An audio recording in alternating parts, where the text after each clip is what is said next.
What is going on, Matt? How you doing today? Doing great. How are you? I am doing well. I heard you made some money this weekend. Yes, in Vegas. Won somewhat big bucks. Nice, nice. On a Ready to little. go back. Let's get you back there. Yeah, got to keep working and then we can go back. All right. Anyway, let's go in today about setting up your team. A lot of what we do is out of state. A lot of properties that we're looking at and markets that we're looking at are out of state. An hour plus flight to get to these places. An hour to 4 hour flights to get to these places. So since we're not boots on the ground, since we're not actively working on or working in these markets, how do you set up a team, a trusted team, to successfully run a deal, find a deal, and when you do find a deal, run the projects and run and operate the property.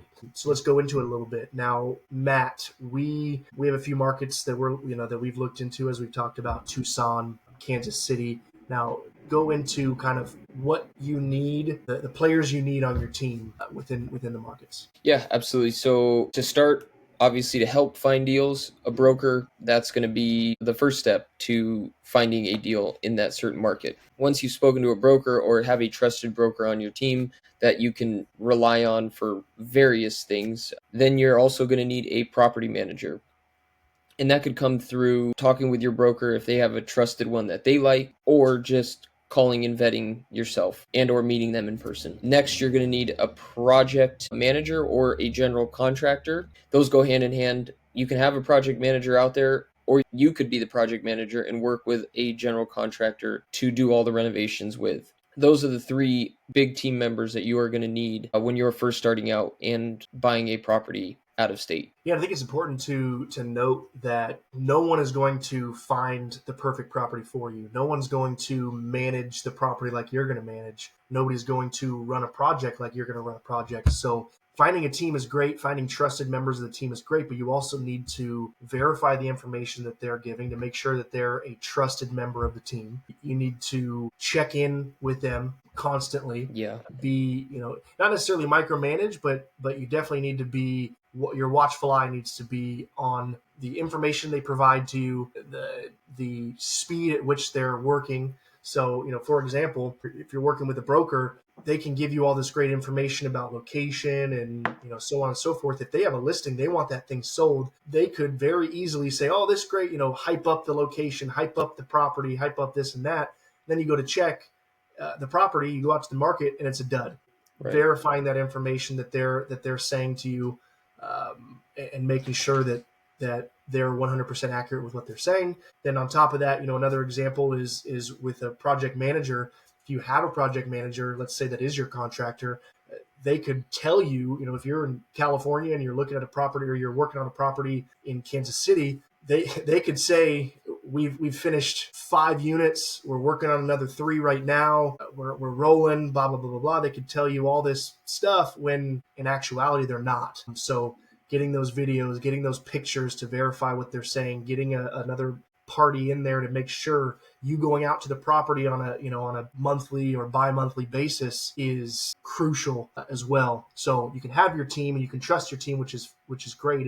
But when you're getting started, to verify that information, you need to make sure that you are continuing to stay on those team members as well. Yeah, absolutely. And I think with project management and general contractors, there's various ways to vet them. Obviously, you're going to get bids from multiple contractors. Some property managers have a team that can do full renovations for you, which is obviously a bonus, makes things a little easier. But there's different ways you're going to vet your contractors and or project manager. Start with getting bids from like 3 to 4 bids from all different contractors, whether that means a general contractor gives you one big bid, or if you need to kind of subcontract it out and do a plumbing company, an electrician, flooring, counters, cabinets, that kind of stuff, and subcontract it out, you can get all sorts of bids. One of the biggest things is obviously being able to vet their work and making sure that their work's going to be quality and up to par. So getting previous pictures and or having them take you to a previous job that they completed,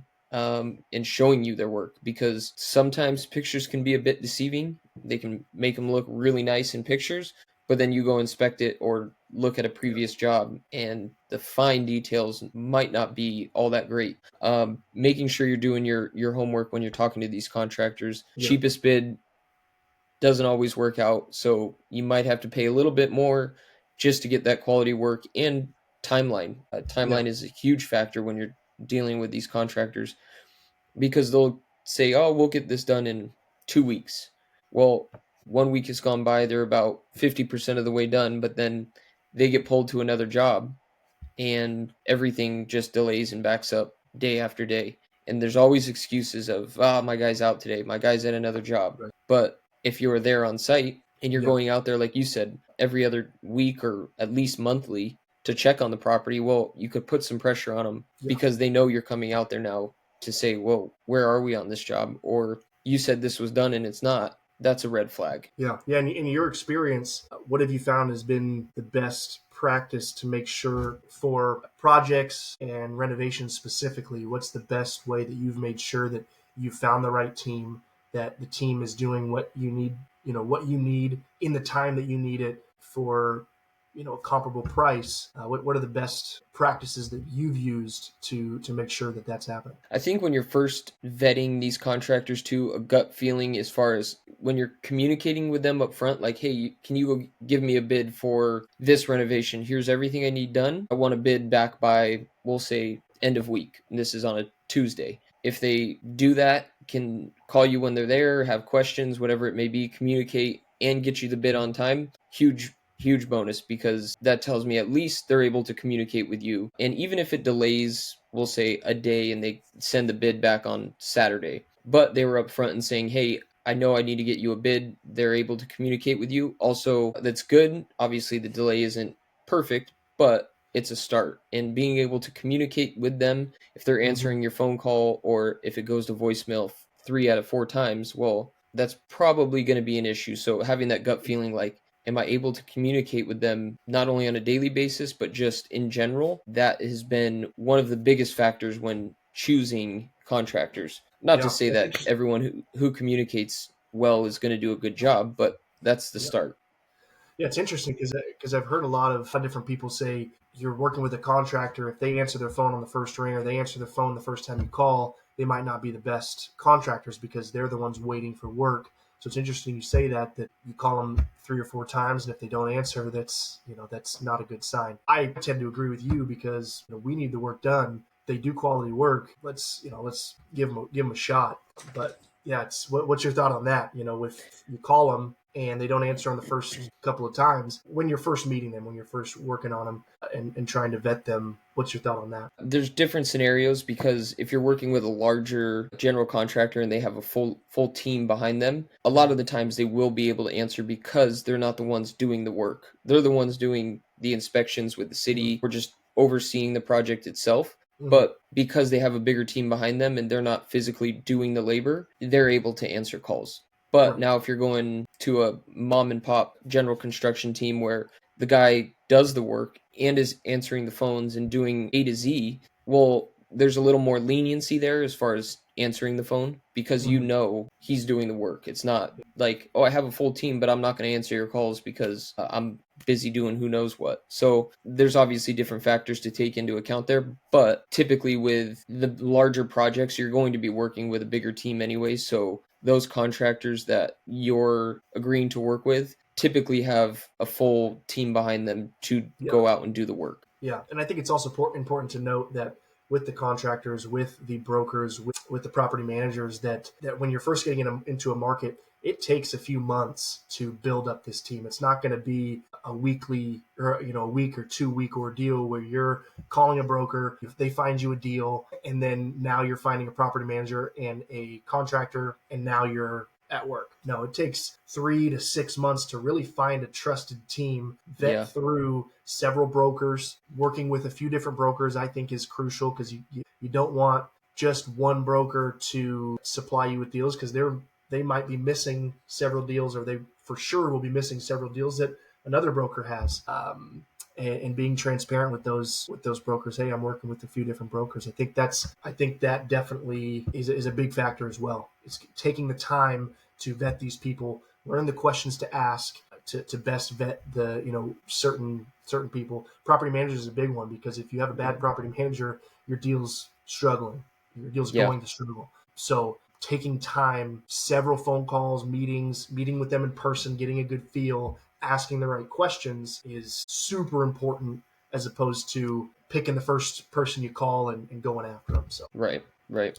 When you're talking with these property managers, whether it's a referral or you're just calling them from a Google number or a Google listing that you found, what is like the one main thing that when you first talk to them, what is the one main thing that you're looking for um, when interviewing them? sorry, you said property managers? Yeah, Yeah, for me, it's knowledge. With my property management background, I managed hundreds of units at a time, and I know what it takes to be a good property manager. And so it's that knowledge and just kind of, for me, I have a good sense. For example, if we're looking at a property and I go to them and say, hey, what's your thoughts on this property? What's your thoughts on the rents? Where can we take those rents?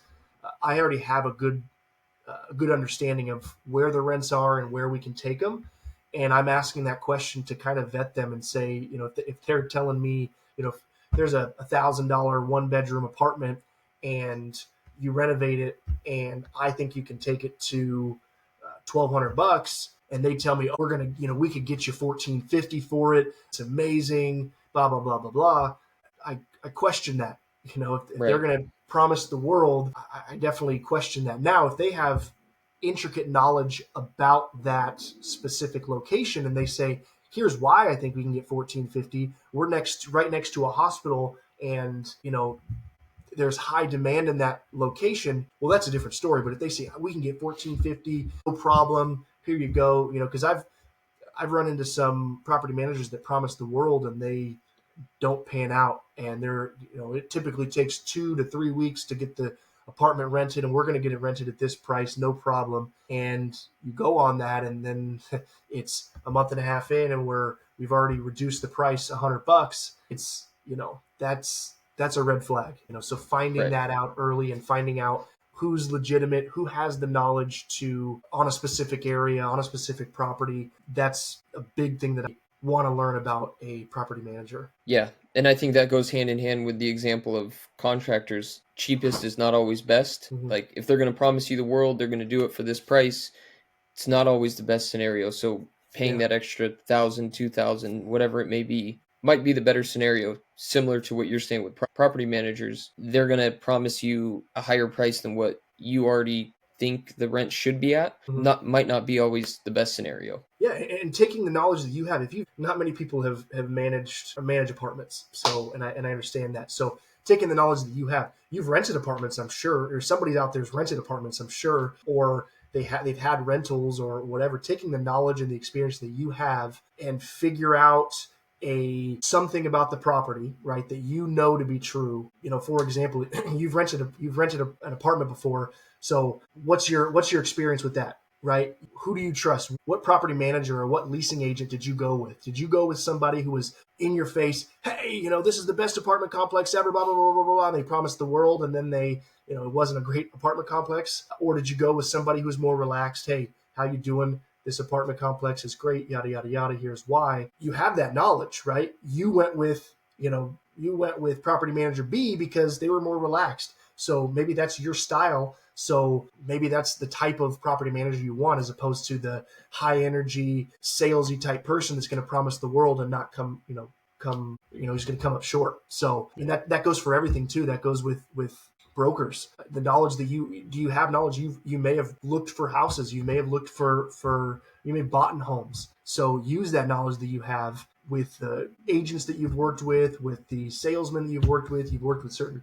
car salesmen, whatever that is, bring that to what I do is I bring that to my vetting of these different individuals. And I'm sure, you've worked on renovations in the past. I'm sure that's the knowledge that you've brought and worked with, or how you came up with your criteria of finding the best project managers and also contractors. Right. Yeah, absolutely. But anything else on the subject? What else you got? No, I think we nailed it. Just making sure you're doing a thorough vetting process of everyone that you're going to be working with. And sometimes it's better to be quick to fire these people because, like you said, property managers that aren't performing, your whole entire investment is going to be struggling. So making sure that you have the right people on your team is going to be huge for everyone's success. Yeah.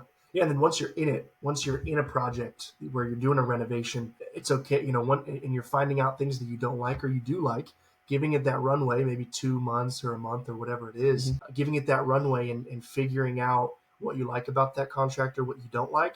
And if it's enough to use somebody else, or it's enough to say, yeah, I like these people, we're going to use them for everything, whatever that is important as well. I'll give you an quick example to finish up. With the property manager, we have a very good property manager, and both of our guts tell us that he's a good property manager. There was a unit that we needed to have rented, and it was taking some time, and part of it was the market, part of it was we were trying to figure out, our goal was to try to figure out the max market rent that we could get for that or that unit. And we trusted our gut. We trusted that the property manager knew what they were doing, and they got it rented.